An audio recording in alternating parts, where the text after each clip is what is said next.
In Singapore, before your salary ever reaches your bank account, before you can spend it, invest it, or inflate your lifestyle, a large portion is automatically redirected elsewhere. You don't approve the transfer or decide the amount. For most working citizens, saving money is not something you decide to do when you finally get serious about life. We're used to thinking about money as deeply personal. Your income, your choices, your responsibility. If someone fails financially, the explanation is almost always moralized. They didn't learn enough, weren't disciplined, or made irresponsible choices. Singapore rejected that entire framing. Instead, it made a colder and arguably more honest assumption. Most people understand money well enough, but almost nobody behaves consistently for 30 or 40 years. People know they should save, retirement matters, and know healthcare costs explode with age. They just don't act on that knowledge every single month, across decades, without fail. So instead of trying to fix human behavior, Singapore redesigned the environment around it, and that leads to an interesting outcome. Elderly poverty is low. Household wealth is high. Relative to income, and retiring completely broke is statistically rare. This video is not about praising governments. It's not about ideology. It's about one question. Why does removing choice often work better than trusting discipline?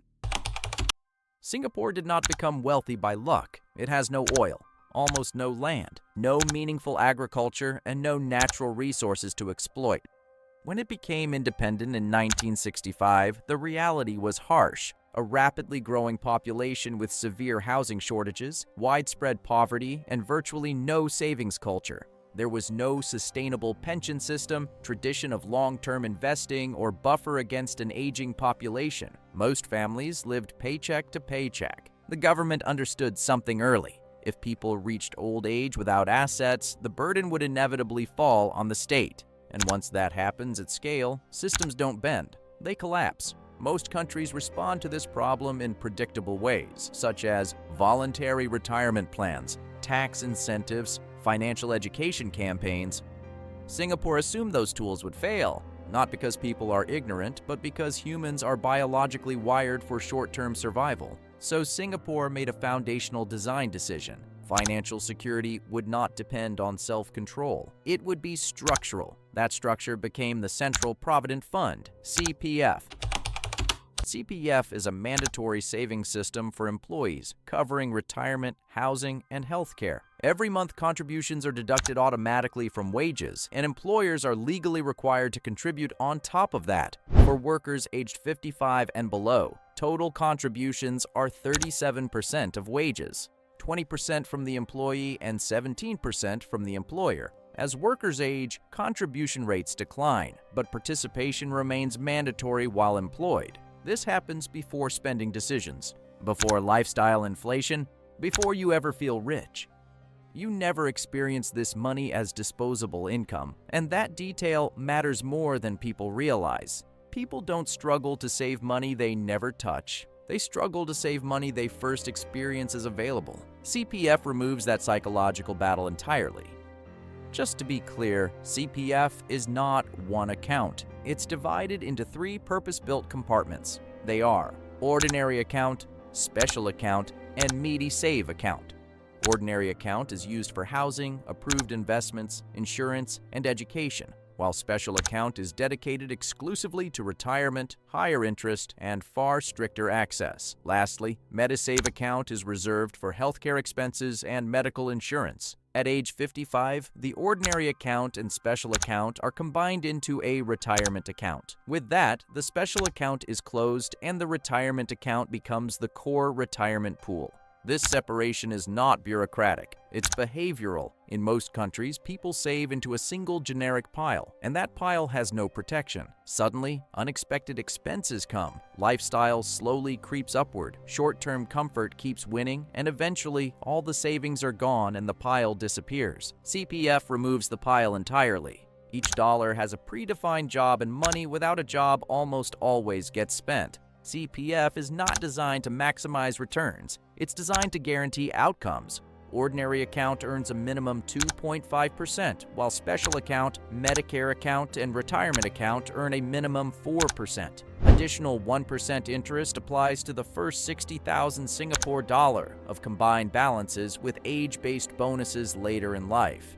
This is not about beating the market. It's about removing downside risk over decades. CPF assumes people will panic, mistime markets, and chase returns, so it takes those decisions away.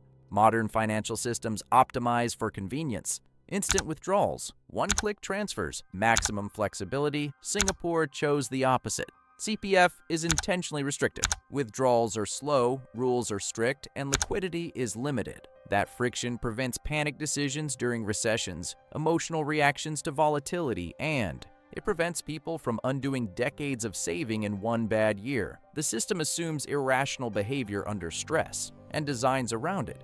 Here's an uncomfortable truth. Most people who build wealth are not financially brilliant. They're consistent, save steadily, avoid catastrophic mistakes, and they don't blow themselves up. CPF removes the need for motivation almost entirely.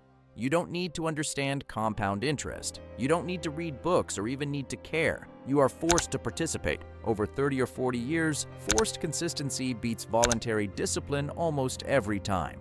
Consider a high earner elsewhere. While the income rises, the lifestyle quietly follows. Better apartment, nicer car, more commitments. Nothing looks irresponsible, but the savings rate collapses. Then reality intervenes. A recession, a layoff, a medical emergency. CPF blocks this failure mode at the root. You can't inflate your lifestyle with money you never receive. You can still make mistakes, but you can't destroy the foundation. Housing is one of the most effective parts of the system. Most Singaporeans don't rent forever. They own government-built HDB apartments. CPF savings are used for down payments and mortgages, and this converts forced savings into home equity. Housing is not treated as speculation. It's treated as financial infrastructure. In many countries, retirees fail not because markets collapse, but because housing costs never stop. And in Singapore, this risk was removed structurally. At age 55, members must set aside a retirement sum in their retirement account. There are 3 tiers: basic retirement sum, full retirement sum, and enhanced retirement sum.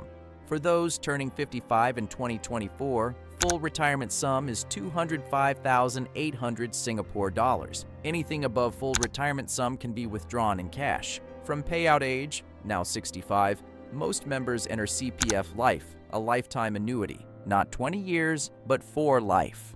Low balances mean lower payouts, but zero payout retirement is rare. Healthcare is isolated by design. Medisave is locked for medical use, hospital bills, and approved treatments only. A basic healthcare sum defines how much you're expected to need. On top of that, insurance is layered in. MediShield Life absorbs large medical shocks. CareShield Life covers severe disability, mandatory with lifetime payouts. Healthcare risk is inevitable. Preparation is not optional. Singapore exposes an uncomfortable truth. Most financial failure is not caused by ignorance. It's caused by systems that allow bad decisions, repeatedly, at scale. People don't fail because they're lazy, but because they're human.